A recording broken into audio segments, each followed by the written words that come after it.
Hello and welcome to Take Me Through Your Day. On this episode, we have a lead family resource specialist. And I gotta say, this is a really fun episode. I really like doing this one. Not only is it our season 3 finale, if you've listened to the Rural Postal Carrier episode, there's a really fun callback at the end of that.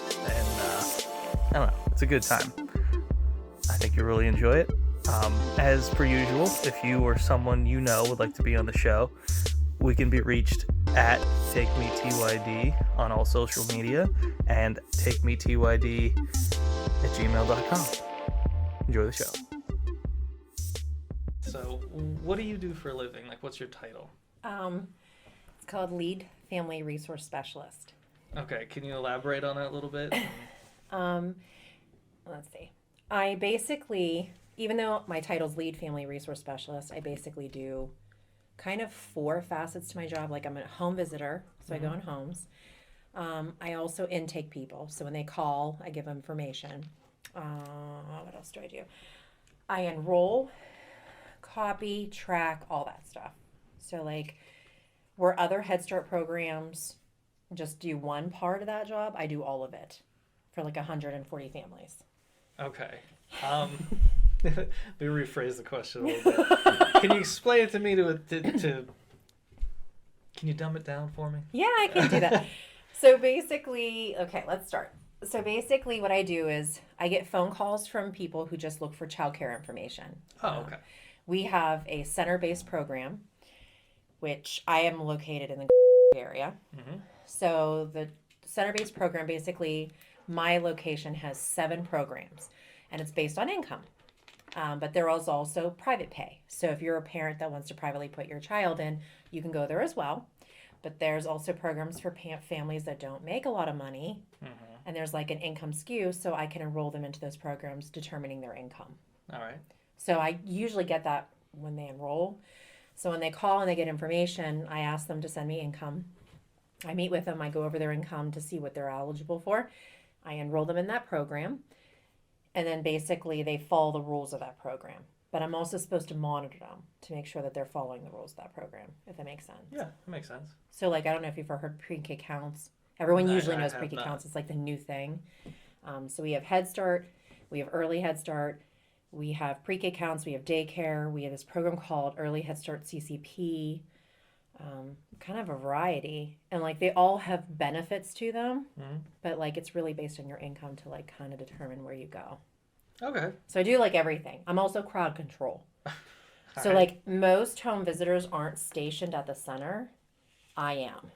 So like I am watching families. I am monitoring if they're doing things they shouldn't be doing, like drugs, alcohol.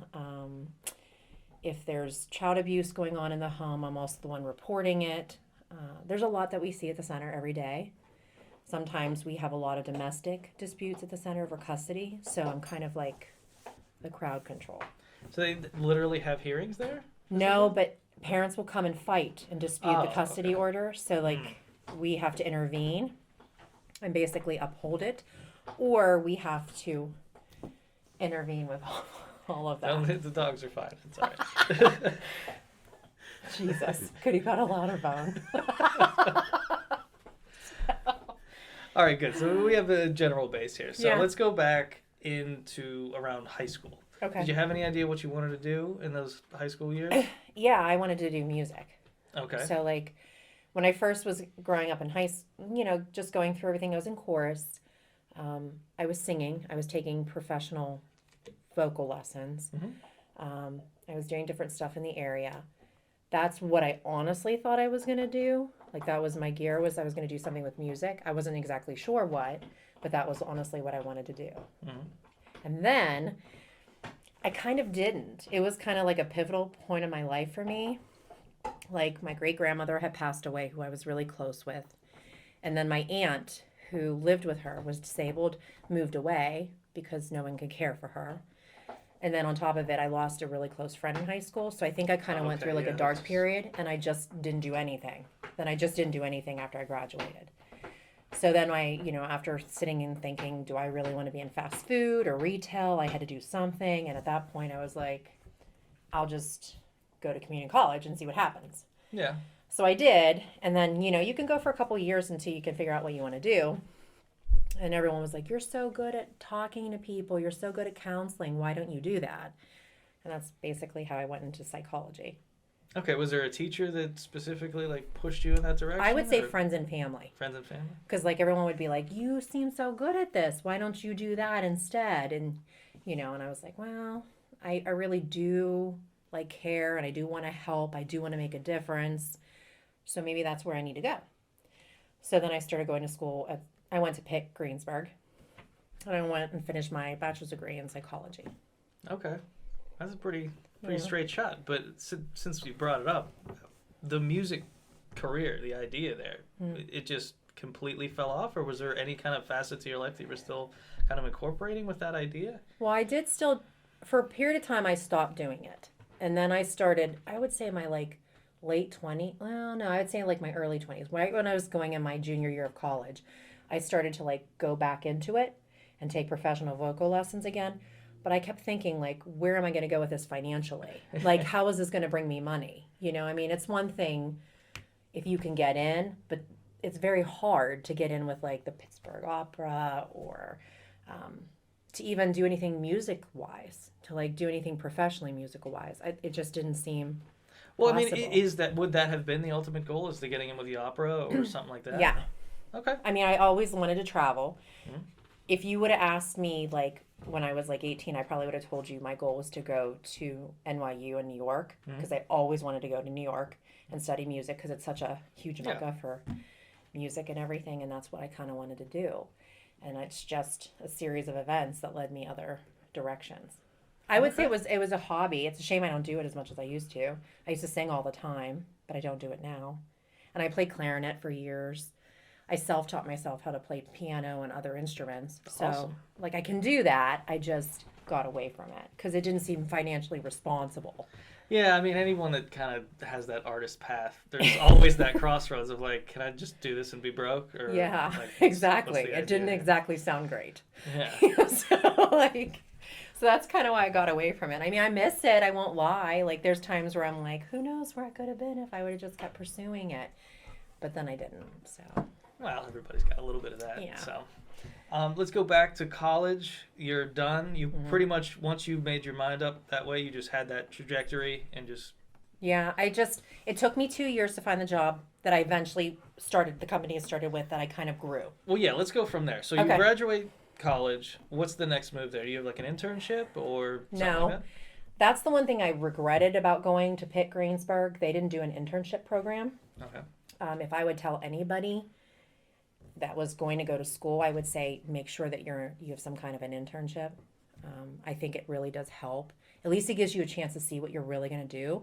It's one thing to graduate with a major. It's another thing to actually do what they tell you you're going to do with that major. Exactly. So basically, it was really hard to get a job because I didn't have experience in anything. I did babysitting, but it wasn't anything where I worked with families on any kind of a issue or anything. So I thought, well, I'll take my civil service test, which I did numerous times, but I still couldn't get in. It's hard to get in, with the government. It just really is. So I looked at a couple different jobs. I was waiting tables while I was still going on interviews. Couldn't get anything. I would go on interviews and I would be there for an hour, and I would be like, no way do I want to do this. It just seemed like chaos. Yeah. And I just was like, this isn't my thing. I didn't want to be a TSS. I knew that. I didn't enjoy that part of, going into people's homes and dealing with their children. Yeah. I just knew that was not my thing, to deal with behaviors. And plus I didn't want to teach. Some people know that they want to be a teacher. That's great. I didn't want to do it. So I was kind of interviewing for places, but the problem was I couldn't get anything that I was interested in. I couldn't get my foot in the door because I didn't have any kind of experience. Now, was that the biggest roadblock, the no experience, or was it a lot of people kind of fighting for the same opening? Well, I think any good job, when you have that degree, social worker psychology, you're competing against a lot of people. Yeah, because they're far and few that you can get a good job. But I think a good part of it was experience, because they would say, well, what are you doing? And I would be waiting tables. Yeah. So I didn't have anything that I could say, well, I did this or I did that. So I didn't really have any kind of experience to bring to the table. So I think that was something I regret. Maybe, and I might have changed my major, honestly, if I had known what I was going to get into. Yeah. I might have changed my major and thought maybe this just isn't long term for me, but I ended up landing with my company through basically a friend of the family said, "Hey, the place that I'm working for is currently hiring someone. Are you interested?"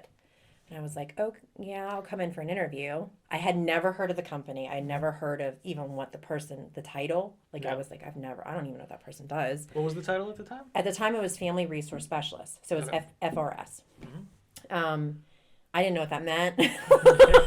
I had no idea. I went in for the interview, and, it was a panel of women that interviewed me, not just one. It was like a panel. And they asked me all kinds of questions of just about life, like how I would handle a scenario if it came at me. And so basically I interviewed, and they called me within like a few weeks and said, we would like to offer you the job. But at that time there was restructuring going on in the company. So that actually the job that I applied for was not the one that I ended up getting hired for. Okay. If that makes sense. So yeah, I mean, that happens. So like I applied for, I think it was the Family Resource Coordinator position. And they were like, "Oh no, we want you to we want you to interview for this position." And I was like, "Oh, okay." So I still went in for the interview, and then it was like they tried to determine a location to figure out where I'd best fit. Yeah. So I mean, that would make sense. I'm surprised more places don't do yeah. stuff like that. Like, let's feel you out first, and then we'll find where we want to put you. I don't know. It was intimidating. I No, mean, that's yeah, I imagine it very intimidating, but Yeah. it seems kind of practical. yeah, and it was kind of like it's a little bit like it was, I mean, it was definitely something I wasn't used to because I never even heard of half the stuff that they were doing, and I'm like, oh, okay, so it had nothing to do with counseling, but I do that aspect of my job. But yeah, I brought in and kind of I was hired for 2 locations, and the girl ended up training me, quit, and there was no one in my department at that point, and there was like 8 locations, so it was kind of like, where do you want to go? Yeah. So then I kind of picked the locations the one I'm still at, but you know what I mean, I picked those 2 locations. Okay, so you're still at the same position right now. Yeah, but I moved up. Okay. So like now I kind of oversee other girls. So when my boss, when she went on maternity leave, I was left in charge of everybody. So I would do their schedules, like get their schedules from them, fix their timesheets, stuff like that.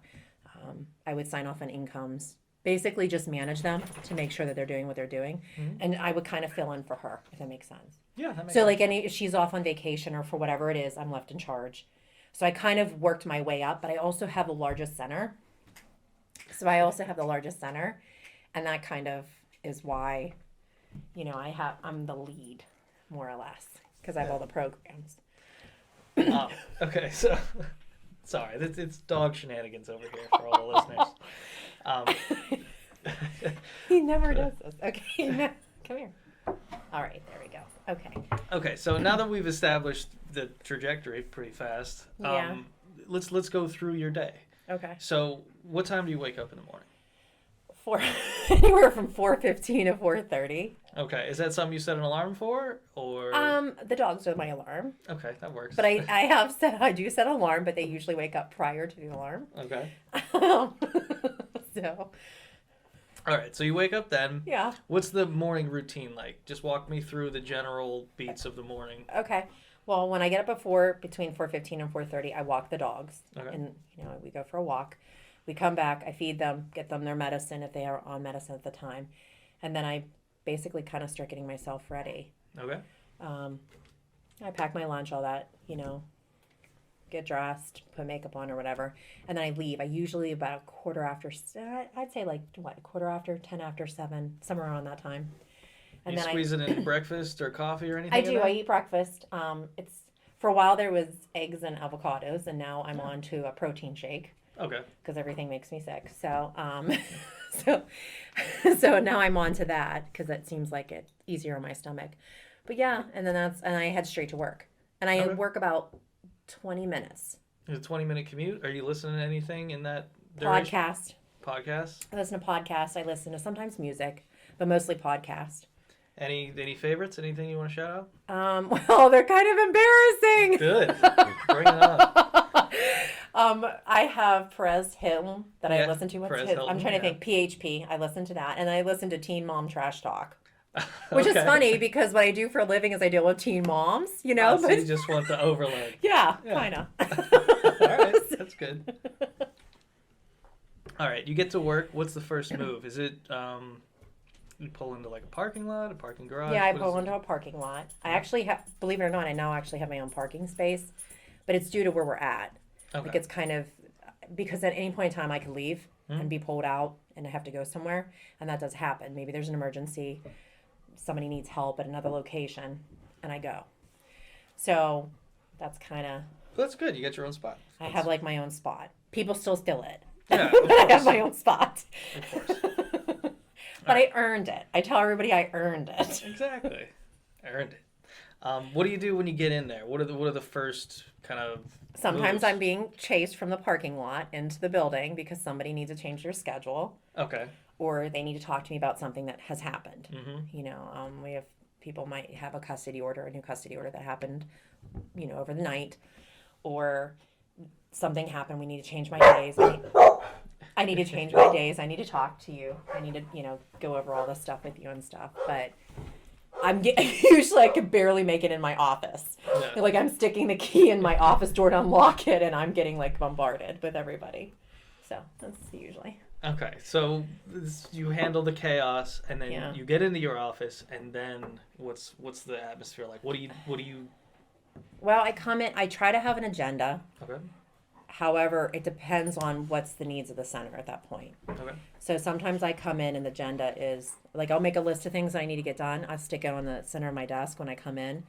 But sometimes like something happens and I'm dealing with that. Now, is this a list you make the night before, or something you When I make as you leave, get there? I try to. I try to make a list of things that I want to like execute the next day. Like I need to do this, I need to do this, I need to do this, I need to contact the following people. So I usually make a list. So as soon as I come in, I know exactly what I have to do as soon as I get there. And usually priority goes first on the top of the list. But sometimes I come in and there's been an emergency. Like we've had families come in and, the child is having a breathing treatment and the parent needs, information. I need to get information from the medicine that the child's taking. And so sometimes that like goes to the back burner and I'm dealing with that. Yeah. So. Now, are these things that you're dealing with over the phone primarily? No, in person. Right. You're in person. Yeah, most of them. Yeah. Now, just give me an idea of the location that you're at and the atmosphere of what's going on there. Because, like, in my head, I was picturing an office, and now I'm picturing that there's people actually there being handled. It's an old school building. Okay. Okay. So, like, it was an old elementary school. Mm-hmm. They purchased it and they renovated it and made it into, I think there's 7 classrooms. Yeah, there's 7 classrooms. And then there's 2 offices. There's me, and then there's center director. Oh. The center director controls the staff for the center.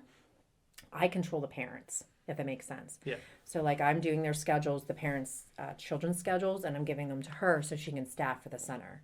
Right. So we have to work close together. Like, I have to be good at my job to help her be good at hers. Okay. So kind of, as a partnership. But yeah, I'm like in the heart of the center. So Yeah, I'm very always hands-on. available. That's what I'm very I'm available. really. Yeah, I don't know too much about this at all, so I'm really coming to this with no clue. Sorry, now I'm getting a better idea for it. Yeah. So you handle the high priority stuff, and then just take me through a couple of the first beats of the day. Just Well, usually I try to call back. We get a lot of applications that come in several different ways, through the mail or online. okay. We have a program called Child Plus, which is where I get a lot of stuff from parents and I put a lot of stuff into the system. So I get an application, I try to contact them, in a timely manner. We usually say in 24-hour turnaround time, call them and make sure you get, and then pull information from them. Because ultimately the goal is to keep the programs full, but also to gain a waiting list. Yeah. So we're trying to do all of that and collect everything so I can maintain both parts. Yeah. So basically that's what I do. I would say and sometimes I'm working on resources. We have a lot of families, believe it or not, this past year it's been pretty bad. The need has like quadrupled, Really? like what it used to be. Why is that? Are there any direct causes? The economy, I think, is a Yeah. huge part of it. We have families that we're living paycheck to paycheck and they just can't afford, they don't have, like we've had a lot of families that lost everything. They are living out of a homeless shelter, so I'm trying to find them, a bed, table, anything you think minimal things. And sometimes I don't know that until I do a home visit. But a lot of them, because I develop a relationship with them, so they'll come in and they'll say to me, is there any way you can get me 3 beds for my kids? Do you know where to find that stuff? Sometimes they'll say, I don't have a table. I don't have any appliances in my kitchen. Can you, do you know who to reach out to get that stuff? So I'm working on that. I'm making contacts to work on that. Is that something that you handle yourself, or Yes. you have special services to Well, we have reach out to? partnerships. I have partnerships, but you learn some from different people that you work with. Like the Children's Bureau comes in and we talk. And so like from doing different partnerships with people, I learn of things I didn't know. So I usually try to reach out to those people first and see if they can give me any, leverage to here's a tip. I know that they have this. Reach out to so-and-so and they can get that. So there are partnerships, but it is kind of, sometimes it's just, where do I get it? Yeah. Because I think everyone's kind of stressed, and I would say stressed out to the point where they're maxed out, where, I know beds for every kid. I think there's like a 4-month waiting list, which is sad when you have kids that don't have a place to sleep. Yeah. So, yeah. So if These you can are donate. all charitable. Yeah, absolutely. But that's what I'm saying. Are these all like just charitable organizations, or are these things like Goodwill or St. Vincent's? St. Vincent Paul, Sisters of Charity, Catholic Charities. So you have like a big pool of that type of stuff to pick but from. It's still hard. Oh no, yeah, I imagine it's really hard rough. to find stuff. I'm very fortunate because of my location too, because like I said, I have private pay parents. And a lot of my private pay parents are pretty well off, that if I say it's something I've been working on for a while and I can't get it, I'll put a sign on the door and I'll send like notices home. Can you please donate the following things? Oh. And I will get a lot of donations from families. Oh, that's awesome. So if I can't get it one way, I usually try to do in-house, if that makes sense. Yeah. Are there any strange requests you get in that type of, I can't just off the top of my head. No, the weirdest, I guess sometimes I take for granted the things that I have and that you would need. Like, for an example, Christmas tree. Okay. I totally wouldn't think of getting a Christmas tree, but we had a family that didn't have any Christmas trees for their children. So, like, that was a weird resource to, like, try to find. Yeah, that's kind of what I was looking for. Like a Christmas tree, like decorations or Halloween costumes. People can't afford that. So we try to reach out to different places, or I have parents that are done at the end of the year with their Halloween costumes. I try to get them donated, and we wash them at the center and keep them there. Yeah, that's awesome. So we try to do that. All right, cool. So, through, let's say about lunchtime, is there anything else going on in that window? It could be anything. It could be parents fighting outside. Okay, well let's take this opportunity to throw some stories in here. Do you have any stories that really stand out? I have a lot of stories that could stand out. We've had, I've had everything. I've had parents that have been arrested outside. Okay. Somebody followed them to the center and figured out their kids go there, and they had a bench warrant, and so they've been arrested outside. I've had domestic disputes are like the most common that happen at the center, and those are the most uncomfortable for everyone. I've had drunk and high parents come and pick their children up.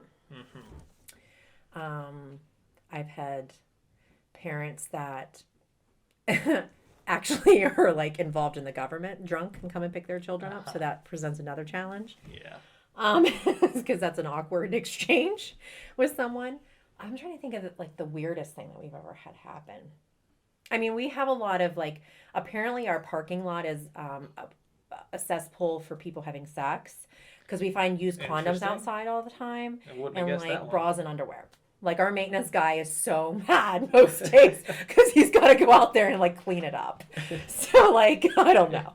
Apparently it is. It's a popular spot. That's very strange. No, you would think at daycare you wouldn't want to go. But like, he's always coming in and he's like, you're never going to believe what I just found. And I'm like, we're never surprised. We're always like, oh my God. like what's going on out there. I'm trying to think of other stuff. Like it's mostly the domestic disputes. Okay, well, let's talk about that for a second. When it comes to the domestic disputes and stuff, not only does that sound like crazy stressful, but do you have like security or No. like We have a security system. We have a camera and a system? security lock to get in, but we don't have any security. So that is scary because you never know if someone's going to bring That's a what I gun, mean. and especially in this day and age. Yeah, if they're already down the domestic Yeah. problem rabbit hole, like who knows what they're capable Yeah, it's of. pretty bad. So who physically handles that if something gets out of hand? Is that It's you? me and the center director. Wow. Mm-hmm. So we usually have to intervene. Like it's usually one of us has to intervene. And like it's something you learn things as you grow, as you get older, like things that you're apparently really good at. Mm-hmm. And one of the things I'm really good at is mediating. Like everyone's always said it. Anyone I've ever worked with was like, you're so good at like mediating with people that are angry. Like I can get them to calm down to the point where they can just be civil. And I don't know how I know how to do it. I'll be honest with you. It's just like something I must have learned on the job. But like I'm really good at it. And like everyone usually, I've done it for other centers where they've had me on like the phone with someone trying to mediate between two parents to calm down. Yeah. Because, here's the thing. Most people that are fighting, 9 times out of 10, it's because they're not listening to each other. Like one person, they're trying to outscream each other and they're not listening and they're just angry. Yeah. So like they don't want to take a step back, calm down and just try to figure out why they're fighting in the first place, kind of like where they're at. But yeah, that's usually what it is. It's usually domestic disputes and it's me and the center director in the middle of them. It's uncomfortable. It is uncomfortable because you're like, your child comes here. You shouldn't be fighting at the safe place. This is our safe place. And you're fighting right in front of your child. So like. Yeah, that's. Yeah. I mean, as stressful as it is, it's like, well, it's interesting. Like every day has got to be a new challenge. Yeah. I mean, if you're into that kind of thing. I mean, it's not enjoyable for either one of us. No, I didn't mean it like that. No, but like when it happens, it's over either not following the custody order, which nobody wants to follow. Mm. Unfortunately, we can't dictate if you follow it or not. We have to follow it. Number 2, it's just trying to calm people down. I mean, I've had people that I'm taking this kid and I'm running, and I'm like, no one's taking a kid, no one's running. And then usually we do call the police. If it seems like it's real heightened, there's usually like one of us will look to, there's other teachers, will kind of say, hey, we might need to call the police, just so you know. And if we do, we're going to let you know. And they have phones in their room. You need to call them and tell them that there's a domestic dispute. They need to get here immediately. Because the police will come. No. We try not to do it all the time because it doesn't, like it's. Yeah, nobody wants to be the person that's always calling the cops. No, like I try to break it up before it gets to that point. But if it doesn't, then we've had someone threaten to grab the kid and run. So then we're, signaling, hey, you need to call the police. Now, I know this is something that you're naturally good at, but is there any kind of training or protocol when it comes to this kind of stuff? No. Okay, so it's just like, you figure it out. Well, kind of. Okay. I mean, I don't want to like throw the job under the bus, but that's kind of how it was. When I first got hired, no one trained. I had a girl train me. She was there for 1 week. And like, I don't know if you work for a government program, we have Head Start and state funded. So there's a lot of rules and regulations. I didn't know what I was doing. The first week I was left alone, I was like, oh my God. Yeah. I didn't know what to do first, when I first came in. And I kind of learned as I went. I started reading things and just I guess I'm like a self-starter. I don't really need anybody to help me. I kind of just figured my own way out. That's good. And I'm also just trying to pepper that in for if someone's listening that wants to get into this type of job, what are they? You got to be motivated. You got to you got to be motivated, and you got to I read a lot. I go on, and I'm an investigator. Everyone always says it about me. Yep. I have great investigative skills. Right. So I know when I'm being lied to. I don't know. I just have a sixth sense. So when someone comes in and they're like, I have a custody order and dad's not allowed to see the child. And I'm very objective. I'm not the parent's friend. I think sometimes they think that you are because they meet me and they have a close relationship with me. But I always am objective. It's never about them. It's about the kid.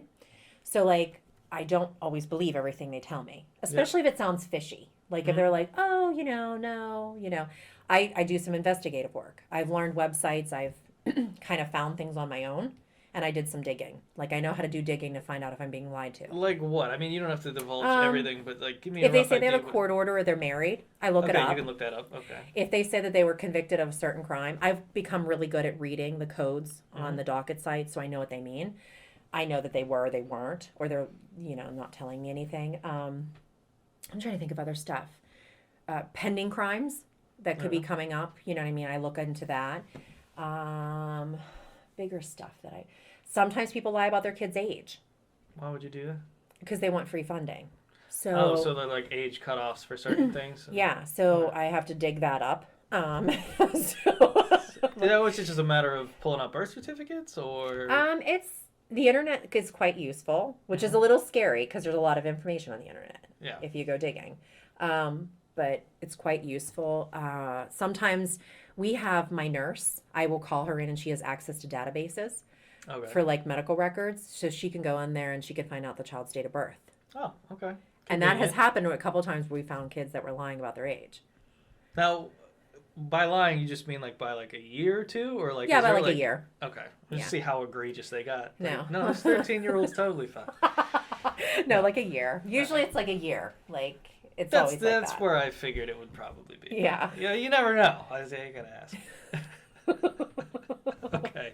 Well, I'm sure we're gonna get back into more stories, but let's take it to lunch. What are you doing for lunch? What time are you doing it? What are you doing for it?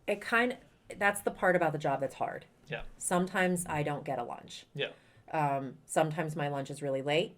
Sometimes it's really early. Sometimes it's just where it fits in the day. You get it where you get it. Yeah, it's like I call myself like we're firemen. We put out fires constantly all day long. We have a lot of kids with behavioral issues too. Yeah. So sometimes on that strikes, I'm being pulled from my desk to go into the room to assist the teacher to calm things down. When I have a lunch break, I always pack my lunch. Ideally, I like to eat it. Yeah. Doesn't always happen. So. Well, I mean, are you packing a lunch that's like conducive to like running and grabbing stuff, or usually I try to eat healthy just because of it's really easy to eat crappy. Yeah. For the job. I mean, honestly, it is. Yeah, that's what I meant. It's really easy to eat crappy. So I usually try to eat like a salad, protein, vegetable, and I can pick at it. I guess I could eat parts of it and then go. And I have done that sometimes. Sometimes I'm eating a portion of it while I'm on the phone with somebody, or I'm coming back in after I have to go into a room, and I'm coming back in and finishing it. So it's sporadic wherever you can get your break. All right. But the teachers have it sweet because like they always eat, and the kitchen. Our center has a full service kitchen, so they feed all the staff. But unfortunately, like I don't get fed, and neither does the center director. Any particular reason why, or just because you're busy? You have to be with the children. You have to be 100% with the children in order to receive a free meal. Okay. So, all right, that makes sense. Yeah. It just sucks because sometimes it's like you're like, oh, that'd be really great that I could just eat here, but unfortunately you don't. I mean, is it good food, or is it like cafeteria level food? No, I think it's pretty decent food. They eat pretty healthy. I mean, I don't really enjoy. They took all the sugar out of everything, so it's kind of like, for example, you can have pancakes, but you can't have syrup. You have to have unsweetened applesauce with it. Yeah. Really? Yeah. So what provoked that? I mean, I'm all for it. High levels of sugar, and that's in syrup, and the same thing with juice. They're not allowed any juice at all. I just mean like that's so strange. Yeah, it is strange. Like I'm doing this thing right now. I'm trying to stay off sugar, and it's been like a week, and it's just like there's sugar in everything. It's in everything. It's in everything. Yeah. And just to have a whole place just implement that, like that seems pretty intense. Well, and like and they also do healthy foods for the kids that they've never had, like hummus. They'll give them like a snack of hummus and vegetables, where some of them have never had that. They'll give them guacamole, where they've never had that, and everything's made in our kitchen, so it's not processed. I'm all for it. This is fantastic. Yeah, but you're not allowed to eat it. Well, yeah, exactly. But then there's some stuff that I would never eat. Like, I just feel like they eat a lot of pasta. Yeah. So sugar, no, but carbs. Like it seems like a lot of carbs and cheeses and pasta. That's what I always say. It seems like a lot of that, but at least it's not a lot of sugar. No, it's great. How long has that been a thing, and how did that get implemented? Well, we have a program called CACFP. Okay. It's through the government. Mm-hmm. It's the same program that's in the school district. I don't know how they get passes in the school district, though, where they, how they don't have, like, the necessarily healthy meals. But what they do is they give us a reimbursement, but they also track us. So they come in and they look at the meals, they see what the kids are eating, and they're making sure that we're following the food pyramid, the program.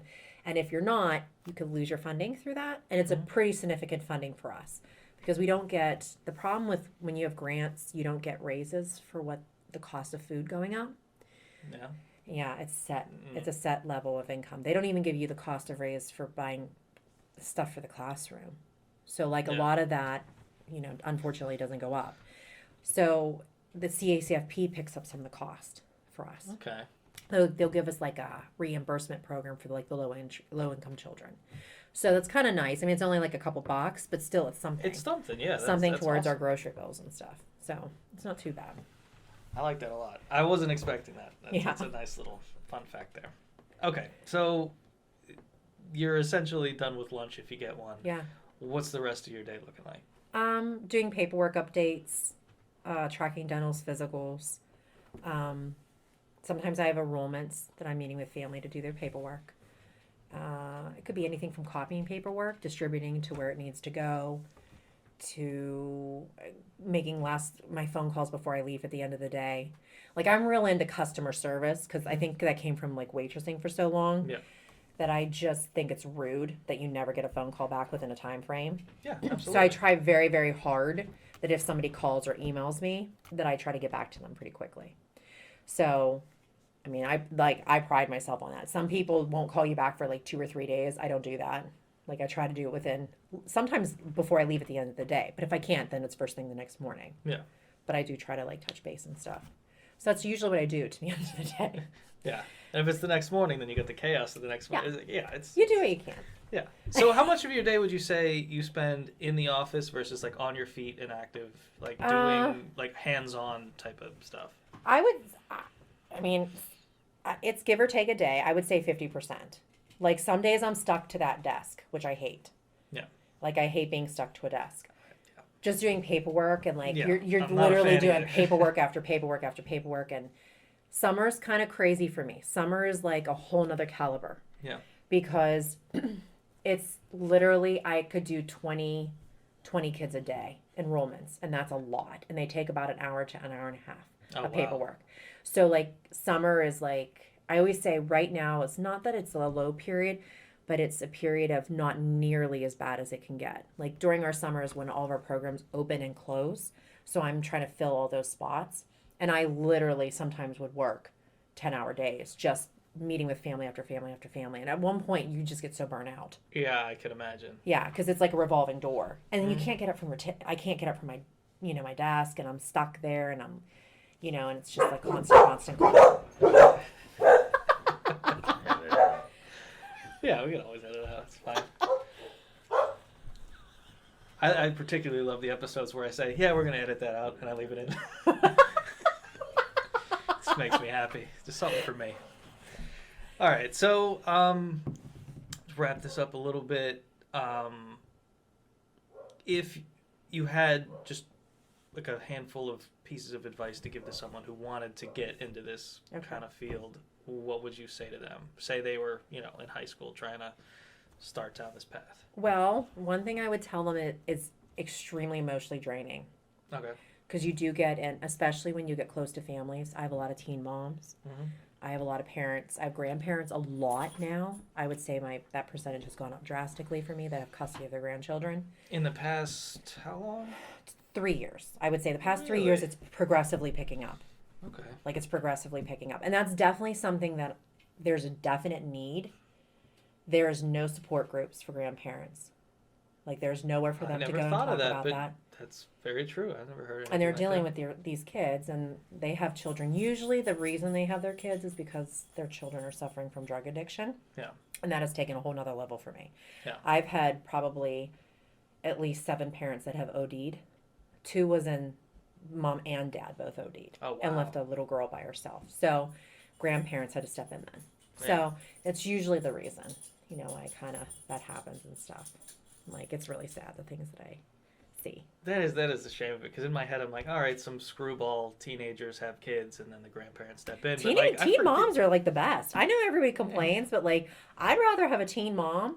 I always say I'm a big fan of that than having a 25-year-old mom who's a crappy parent, because 9 times out of 10, that teen mom really does want to do what's best for her child, and she's going to listen. Like, Yeah. if you offer her help, and we do have teachers that will teach them how to be a parent, like, they That's kind of, like, sweet. walk them through it, Yeah. and, like, this is what you do, this is how you do it, kind of thing. But teen moms really, like, that's, like, I always say that that's, like, my sweet spot, them and grandparents. Just because I know that they really do want help, and they'll take whatever I give them. Yeah. But yeah, like, the grandparent thing is very hard.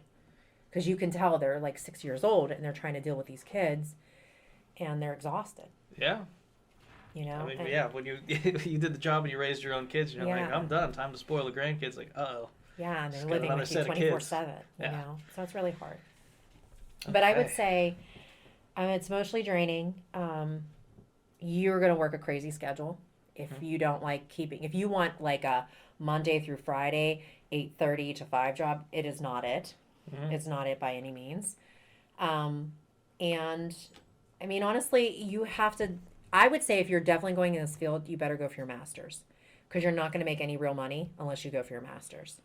Okay, and that's well, obviously the more money, but what kind of avenues is that gonna? You could do counseling you could be a counselor separately, and you could keep your own schedule, work for yourself. There's a lot of benefits to that if you can go for your master's. I mean, the first couple years I did look into it, because I was like, well, maybe I'll do this. I'll be a family counselor, because that would be awesome. I looked into it, but, like, the first couple years, you kind of more or less have to work for someone else, and you're not really getting paid. Yeah. Because Pennsylvania has a weird licensing part to it, that you have to have so many hours in counseling, even though you're not really getting paid. So you have to do that in order to apply for your license. Yeah. But if you wanted to do it, that would be great. Or work for the state. Because at least the state, if you can get your foot in the door, you can, like, move around and stuff. Okay, I'd say that's pretty good advice. Yeah, I mean, that's what I think. All right, solid. What you have any other stories that kind of stick out before we get into the fun stuff? I'm trying to think. Because I can't imagine that there's no story with all of this talk of domestic violence I don't know if you even said violence, but domestic issues and issues. sex in the Well, I've parking lot. Well, the one thing that goes hands down was probably very well, and I don't know, I just don't get nervous. People put me in situations and I just don't get nervous. I was on a home visit with a girl that I was training to take over the center that I was leaving to go to, so I didn't have to do it anymore. And there was a drug deal going on in the house as we were doing the home visit. So it was awkward, and she was very young, so she didn't have a clue what was happening. How obvious was said drug deal? Pretty obvious to me.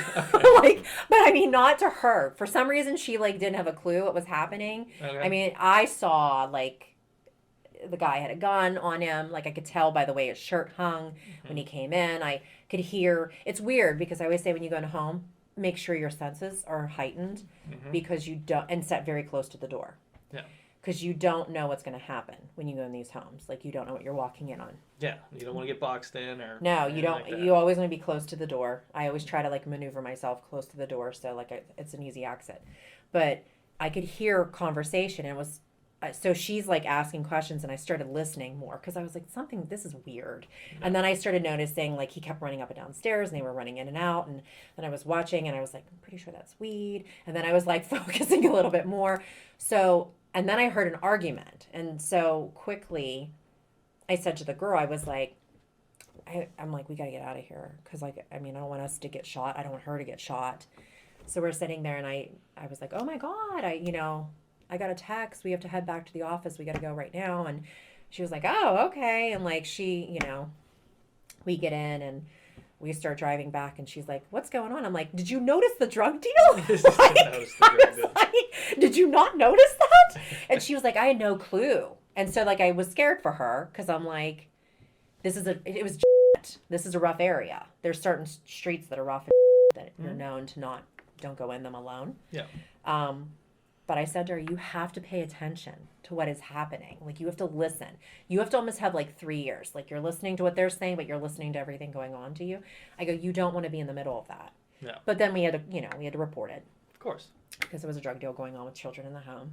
I mean, that was, like, the most eventful, I would say. Like, the scariest thing that I've ever been in. And I was like, we need to get out of here. like as quickly as possible. Absolutely. And just bringing that up alone, we totally just blew through the home visits at all. We didn't talk about Home them. visits are scary. Okay, let's Okay, let me talk tell about you a few what. of those. Okay, so home visits are scary.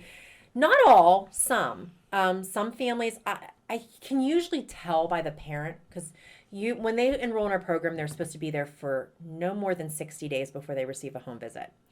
So, and I do take the teacher with me as much as possible. There have been times where I have not been able to. Either I'm comfortable with the parent or I see if I can get someone from the office to go with me. I don't like to go by myself. You Good just call. never know what you're going to go into. Yeah. So we go into the home, and every caseworker, every FRS will tell you there's a candle burning somewhere. It's because they're trying to mask a smell of some sort. Okay. Okay, so it's either urine, a cat smell, like dog smell, it's like dirty smell, or it's drugs. So there's always some kind of candle burning somewhere. Someone's coming over, light that one candle we have. There's always, it's like a joke. We all say it's like a joke, like there's the candle. You know, how many of you had a candle? So usually you come into a house where it's like that. Sometimes you go into a house that's horrifying. Like you will literally walk in the door and it is disgusting and it's sad. And you'll see garbage everywhere. I mean, there was a home once I went in, there was 7 bags of garbage, literally open in the room. And the couch had no cushions. And it had a big hole burned in the back of the couch. And I'm trying to think what else it was. Me and the teacher were just like, I didn't sit down, obviously. Because like sometimes when you go in there, I just don't sit down. Or look for something wooden. Because at least wooden doesn't have like bed bugs and stuff on it. Yeah. That's a good tip. And so like I look for that, and I mean, it was just, I couldn't focus on what was going on that I need to talk to her about because it was so bad. And sometimes you have to be that person that says, like, what is going on?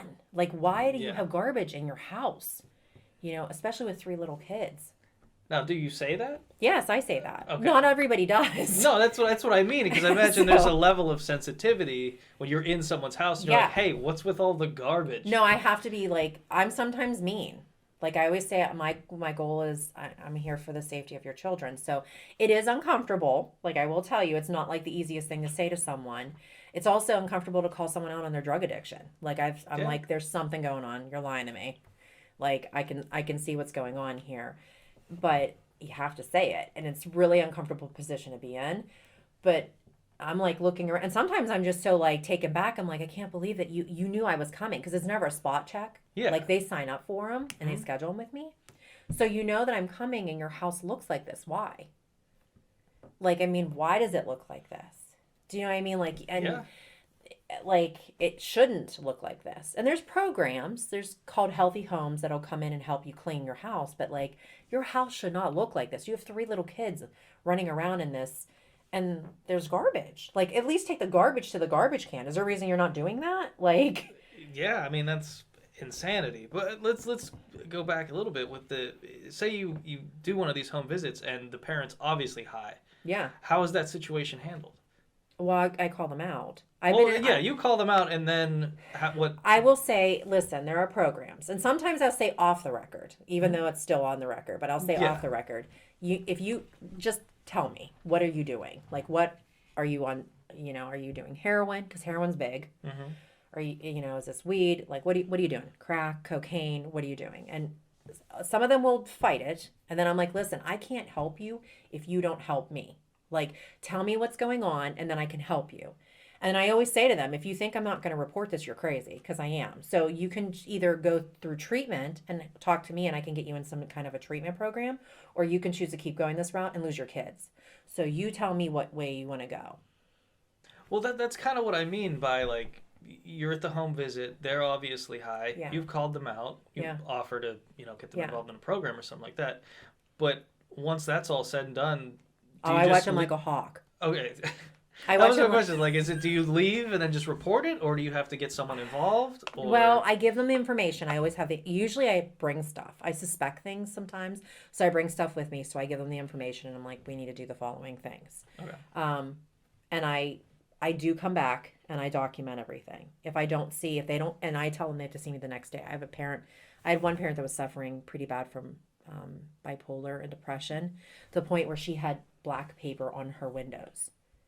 Like, and it was dark in there. It was dark and really, really messy and dirty. And I mean, when me and the teacher walked in, I was like, oh my God, what is going on here? And she was obviously going through like an episode, like a manic episode. And I did have to report her because I was like, listen, I have to do what's best for your children, and this is not what's best for them. Yeah. Yeah. So sometimes they hate me. Like, they'll say they hate me, and that's fine. I'm not, Imagine a lot of that comes with the territory. I had someone threaten me. I've seen a lot of physical abuse, and I've had parents like lash out at me about the physical abuse. I mean, bad physical abuse, like burn marks on children.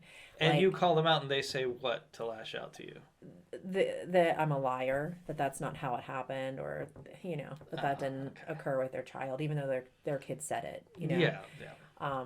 I've had them threaten to follow me home, and okay. You know what I mean? Like, so, like, I don't know. I don't get, like, really intimidated by anybody because I just think it's just their first reaction. Yeah, I mean, yeah. But, yeah, like, ultimately, it's what's best interest of the kid. Yeah, which you is got all hard. these guard dogs here doing great. Yeah. Well, I'm just not I said, I don't know if it's because I did grow up kind of tough. Like, I grew up not necessarily, like, in an easy, like an easy neighborhood. Like, I grew up tough, so I'm not, like, intimidated by a lot. It's good. So it's kind of worked to my advantage where, and I think they know, like, I'm not going to joke around. Like, I'm not joking. Like, they know when they made me mad. Mm-hmm. Like, parents can tell when they push me too far. Like, I'll do a lot for you, but they can tell when they push me too far. Because then I'm like, well, I can just make your life suck. And then usually I do. So, like, I usually do and stuff. But it's really sad. It's sad. The physical abuse is really sad. That's the hardest, is the physical abuse. That's, But most of what I hear from people that are in those kind of home visit type of situations, that those are the roughest. Just having to be there and not necessarily be able to do anything right that second. And that's the hard part. Yeah. I mean, like I said, you make partnerships with Children's Bureau. So there are some caseworkers that I'm on a pretty close relationship with that I'll reach out to them and I'll be like, hey, can you look into this? Like, I reported it and it's pretty bad. And they know that I'm not, I know when it's bad. Yeah. Like, that if you said it, you're serious. And I know that it's bad. And they usually are like, okay, well, I'll see what I can do and stuff. But I mean, it's, your little kids that are getting beat, and that's just not okay. And exactly. But sometimes people don't know any better either. Like, they don't know that they can't smack a kid in the face with, whatever. They'll be like, oh, I didn't know. I had no idea. So then you refer them to parenting classes or stuff like that. But yeah, I've seen some like really crazy stuff. Sad, crazy stuff. Sometimes you go in a home, and like this year's been really bad with, like I said, how people don't have anything. Mm-hmm. We went into this mom's home. She's awesome. She was like a great parent, brings her kids every day, works. Literally went into her home and there was no furniture. Like none. We walked in there. There was a broken table up against the wall with 2 seats. And then there was this couch, like from the 60s or 70s, like the one with like wood on it and the leaves, you know what I'm talking about? Like clearly an old couch that everybody's grandparent has. And it was like a love seat, not even the couch. And there's like 4 kids in the house. And I looked and I started thinking as we were talking, she had never asked me for anything. I knew that there was something going on because I had to give her kids jackets. Like they never came in with jackets, so I got them jackets. And she never said anything to me. But when we were in the home, I looked around and I noticed I didn't see any toys. Like I thought that was weird that I didn't see any toys anywhere. And so we were as per our conversation, I was like, hey, is there anything like you kind of need? Like services that you need? And she was too proud to like tell us. And it took me and the teacher to keep coaxing her. And I'm like, then she finally admitted she had no beds for her kids. They were sleeping on blow-up mattresses or sleeping on the floor.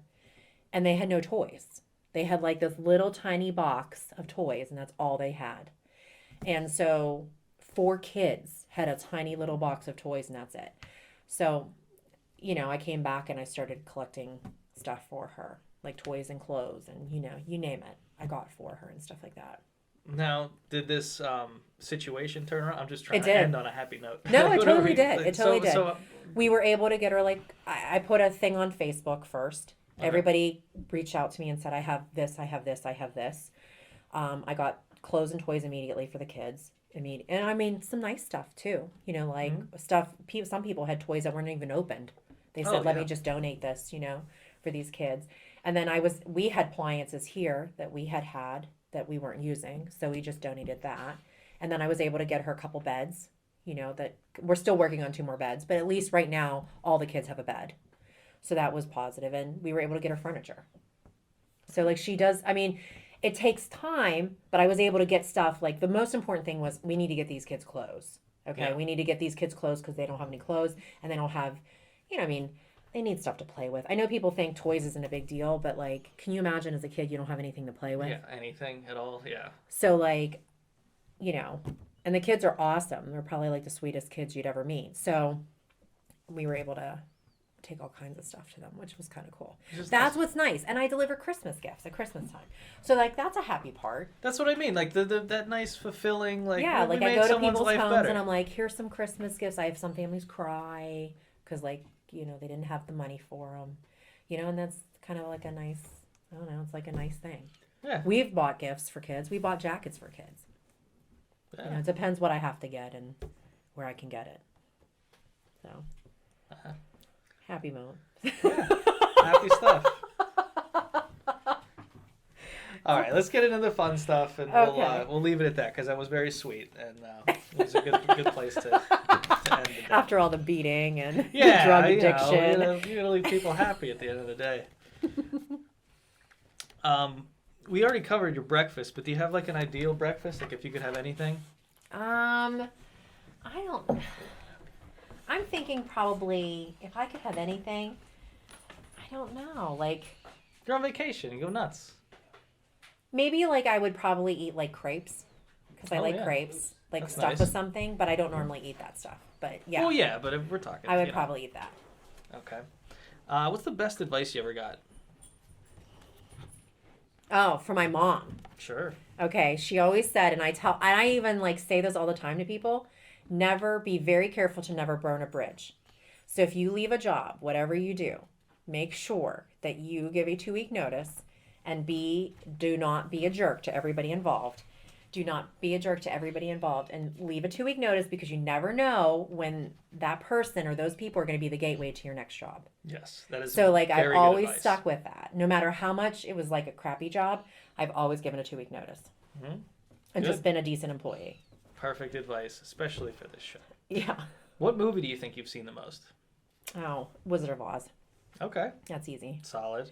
What's your biggest fear? Well, to die young. Like Yeah. to die early. Or and die of something painful. Yeah. Yeah. Yeah. It'd be awful. Yeah. On that note, any candy in the world, what would you have? I'm trying to think what my favorite is. Oh, well, just Hershey chocolate. I like Hershey's chocolate, believe it or not. Okay. Like that's my favorite. Like I don't like any peanuts and stuff. Mhm. I'd rather just have plain Hershey's chocolate. Yeah. I don't usually grade these answers, but I'm going to give that a C. You think that's Hershey. bad? Hershey's, plain Hershey's bar. Get out of here. All right. You have a childhood hero? Well, there's 2. Like there's famous and there's non-famous. How about that? Let's do both. Well, I would say the non-famous is probably my mom and my grandmother, just Okay. because they were single women. My mom, I grew up without a dad, and my great-grandmother, her husband died early, Oh, and they okay. were able to accomplish a lot being a single parent. Yeah, nice. And then famous would be Madonna. Yeah, big Madonna I just fan? love Madonna. I just love her. I always say there's days Madonna wakes up and she doesn't want to be Madonna. When people complain about their life, I'm like, you don't think she gets up some days Yeah. and she just doesn't want to be Madonna? So, like- Yeah, totally.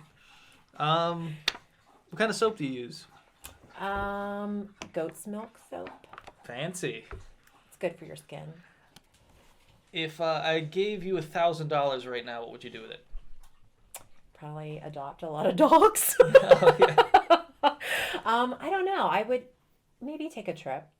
I mean, before I probably would have said paid off bills or whatever, put money away. But now I would probably take a trip because it takes more than that to Well, yeah, just a nice do little, anything fun. Yeah. a nice little something. What about at 18? If you gave your 18-year-old self $1,000. I probably would have bought myself a car. I had this awful little car. My brother's a mechanic, and I bought it at an auction for $100. And it was the scariest car ever. Like we always had to put water in the radiator just to make it go. Wow. So like I probably would have bought myself a car. What was it? What kind of car was it? It was a Chevy Cavalier. All It had right. been rolled, and so like the sunroof broke. So they put in a plexiglass, and then they put tar around it. Oh, So every time it brilliant. would rain, I would get rained on. So, like, Excellent. Excellent. Do you have any pet peeves in general? I hate liars. Okay. I'd rather you be honest with me than not tell me something. Mm-hmm. And not telling me something is the same thing as lying. Yeah, I'd say so. So like, Fair enough. We didn't get into any of that about the job, though. I usually like to touch on pet peeves about the job. Is there anything just that pet pops peeves about in the job. Yeah, just something that you're like People who really don't against? follow through with appointments. Like, Yeah, for the there love you of go. God, if you're not coming, send a call, text, Let me know. send me an email. It's so rude. It's just, and then being late. I hate that people are always late. Why are you late for everything in life? Yeah. Like, they'll come like a half hour late and they're surprised that you're like, you can't meet with them anymore. And I'm like, I left you 5 messages. You know what I mean? Like, There's some of those people that could never be on time, ever. yeah. It's a, I don't know, That's a personality my pet, trait or that what. is like pet peeve is definitely being late, or not coming and not letting you know. And then probably I would say the other one is just thinking that they're the only important person that you have to deal with right then and there. So Yeah. like my biggest thing is people will walk in while I'm talking to someone and they might be crying in my office. They'll literally open my door, walk in and talk to me about their schedule while someone's telling me about how their dad died, or Yeah. something like tragic. And I'm like, really? This couldn't have waited 10 minutes? That's insane behavior. Yeah. So, All right, back to this though. Where do you see yourself in 10 years? I don't know. Like I feel like I'm kind of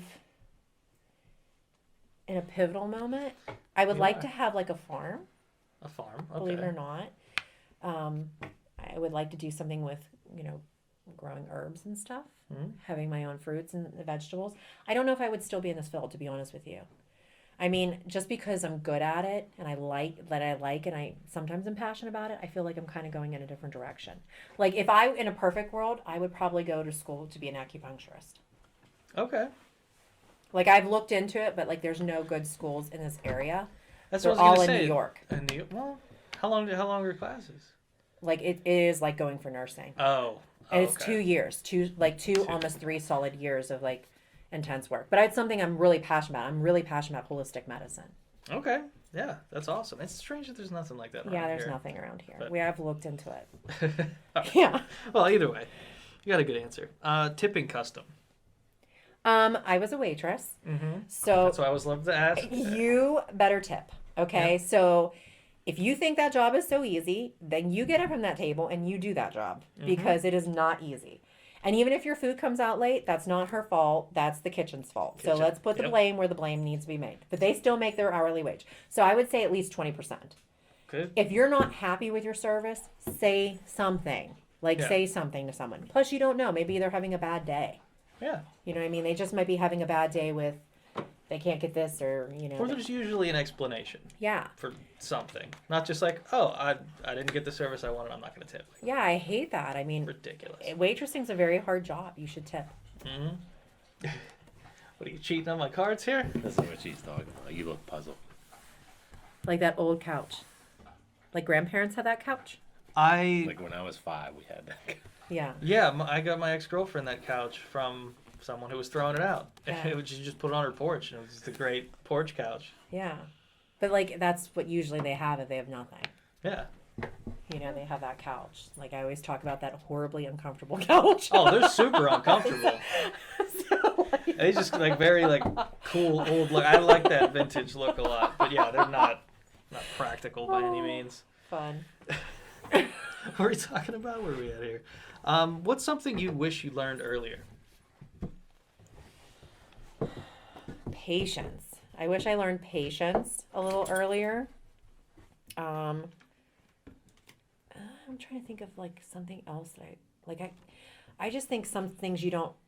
I wish I could go back. I wish I had hindsight. Like I could have seen what was going to happen. I would have probably taken a totally different path. And that sounds sad because I've helped a lot of families, but I wish I like thought about things a little bit more or just was a little bit more of a dreamer, I guess you could say. Can you elaborate a little bit? Well, I think as you like, I always felt like I couldn't be much of a dreamer. Okay. Maybe that's the reason I didn't pursue music. Yeah, that's You know what I mean? I became understandable. real like steady. I wanted to be stable and steady. Mhm. So I wanted something that was going to be like a guaranteed income. But like I feel like that's something that I lost along the way. Like when you're young, you think there's anything that you can't do, and as you get older, responsibility creeps in. Mhm. So like I feel like I lost the dreamer part, and that's something I wish So- I had. I wish Okay. I had. You know what I mean? Yeah, so the patience has part to... Yeah. Okay. Yeah, a lot of patience. Um, childhood celebrity crush. Mark Wahlberg. I used to love Marky Mark Marky and Mark. the Funky Bunch. That works. Someone who's still around too. We don't get those usually with the childhood celebrity crushes. Now he doesn't look so good. I mean, but he did back then. So like, Let's see. One thing you'd change about yourself. I'm very judgmental. Would you change that though? Yes, I would. I think sometimes I'm a little too quick on the draw. And I'm always like I have conversations with myself. You need to not be like that because you don't know someone's circumstance. But I'm very quick to judge. Like the moment I'm with somebody, I'm like, yeah. Like I already know what they are. I know what they're about. I know what they're going to do. And I'm very, very quick to judge. That's something I would honestly change about myself. And I can fly off the handle. Like when I get frustrated, I have a temper, and he will tell you that. Like when I get frustrated, I will fly off the handle very quickly. Okay. See, that one I get. It's the judgment thing. It's just like, I kind of think that's a good thing sometimes. Maybe not to outwardly project that, but just to have it in your head and kind of, I feel like it's assessing a situation more so. True, but sometimes I become so cynical from this job. I've become so cynical. So when people tell me stories, sometimes I'm like, liar, liar, liar. Like I know that they're lying and like I haven't dug anything up, but normally the digging it up confirms it. Mm-hmm. But like they'll be talking and as they're talking, I'm like, they're lying completely to me. Like none of this adds up and none of this even sounds like it legit happened. You know what I mean? And so that's bad. And I do that with people now, not even just at work. I'll be like, just they're a general. liar. You know what I mean? Look at this So, liar like, buying groceries. What a liar. So like, You didn't have a coupon. I know you didn't have that coupon. All right. Where are we at here? Hardest time you ever laughed? oh, I'm trying to think. Well, there's this recently. Anytime. There Whatever. was this little clip on YouTube of a little girl. As her mom's like, why are you yelling? And she says, because I shit my pants. And I just think it's the greatest thing. It makes me laugh every time. He goes, really? He played it for like 11 days in a row, and I would still break into laughter about it. I just thought it was so funny. Like, I don't know. I love when people fall. Like, I will be the first person to laugh, like, real hard when they fall. That's excellent. I love it. I love it when it's a good, simple answer like that. Awesome. Guilty pleasures. Any guilty pleasures? Well, TV, reality TV. I would say I'm Okay. really bad with that. I had a feeling with the podcast that Yeah, reality TV. I'll watch one like usually goes with the other. Teen Mom, Pit Bulls and Parolees. I'm trying to think of the ones that I like watch, and it's kind of crazy. I'm sure you know. The polygamist. Or Oh yeah, the Sister Wives. Sister Wives? Yeah, it's on TLC. Like I watch and I'm not proud of that. Like I don't want to go in and tell somebody like I watch Teen Mom. They're like why? But like so like unfortunately, I would say reality TV is probably like the worst guilty pleasure. Okay, that's good. What type of music do you like and why? I like a variety. Probably I would say I'm trying to think like what I really like the most. Yeah, just I give like me some pop. favorites. Yep. Like I obviously like pop because of Madonna. And I like Pink. I like to listen to Pink. I'm trying to think of other stuff that I've listened to, but I listen to country too. Like there's certain artists that I just genuinely like. Yeah, here's always my dividing line because like when people say country, it's like what kind of country? Old country like Good Hank answer. Williams That's what I was looking Jr.'s, Dolly Parton kind of thing. That's what I like. Dolly's great. Yeah. It's just like some people, like my sister likes this all this new countries. It's like where is this coming from? This music is terrible. No, I like the older stuff, Yeah, like the I can Judds appreciate and stuff like that. You Yeah. can appreciate that stuff. It's good. What's something you're bad at? I don't know. I'm trying to think. Like, there's things I'm bad at. I just don't do them then ever again. So like, I'll just be like, I'm not really. I hate like aerobics, like Okay. dance aerobics. Like I just hate it. I despise it. I don't like. I'm not coordinated enough. I don't like. Some people are like into it, and I get embarrassed, so I just won't go and do it. So I would say like that. I'm just not really coordinated. That's So. fair enough. Where we at here? Do you have a sleep routine or any kind of like rituals that you have to get to sleep? A humidifier. I like noise. Mm-hmm. So like the humidifier actually serves two purposes for Mag and then the noise for me because it helps me go to sleep. I like, well, the dogs give me like, because I go to bed earlier than him because I get up so early. So the dogs cuddle with me and I love that. Like it makes me feel secure. So then I usually go to sleep pretty fast. I'm trying to You think. see, you got this guy shaking his head here. What you gonna add? What's something? my other sleep? I mean, can I talk? Yeah, talk. Okay, so there's the humidifiers going. Uh-huh. Then there's this thing that sprays some kind of stuff in the air. Diffuser. Depending A on diffuser. Okay. like, I don't know, different scents or whatever. There's a Himalayan salt Okay. rock. Uh-huh. And then sometimes there's a fan. So there's 4 things running. Yeah. And then the dog, like, I don't know. He can't handle it. But the diffuser helps me relax because I have a hard time sleeping. So like the diffuser, we put like at lavender. Sometimes I will tell you this, the best tip I could ever give anyone to keep down on sickness is get a diffuser and get On Guard. On Guard, like the It's doTERRA.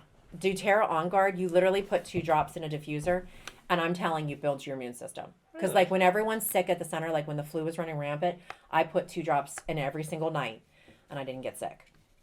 Interesting. So like I always say You've the never been sick yet? yeah, I- like I I don't- and like if someone's sick around him at work or something, or if there's a sickness going around, I put it in and it really does boost your immune system. So like I buy the essential oils for that too. That's nice. Something Yeah. to look into, I guess. He complains, but he gets the benefits from it. Yeah, but he hates all of it because the first thing he does is he turns the Himalayan light off. He can't handle the Himalayan light. And I'm like, it's bringing positive energy into the house. I love it because I'm just thinking, for the listeners, the guy I'm sitting next to here was the postal carrier who was talking about not sleeping and pacing around the house. It's just, so it was just a nice little tie-in. I thought if you listen to both, you're gonna be like, oh, I get it now. It's all making sense. Look, he had to chime in with that too. He's like, can I talk? It's good. It's good stuff. All right, this is the last one here. If you could do anything, what would you do? I think we kind of touched on it, but just Yeah. in the infinite, if you could do anything, even something completely impractical, what would it be? I would probably do music. I mean, that was my first real love. I Yeah. would probably do that. I would be some type of a performer. I'm not saying like like a Madonna or Pink or anything like that. I'm saying like even like a Broadway show or something like that and sing, or like an opera or something like that. That kind of thing. And if I couldn't do that, then I would do an acupuncturist. Like I would Okay. do that. Yeah, sweet. Yeah. All right. Thanks for doing the show. This is fun. Thank you. All right. He's pacing. He can't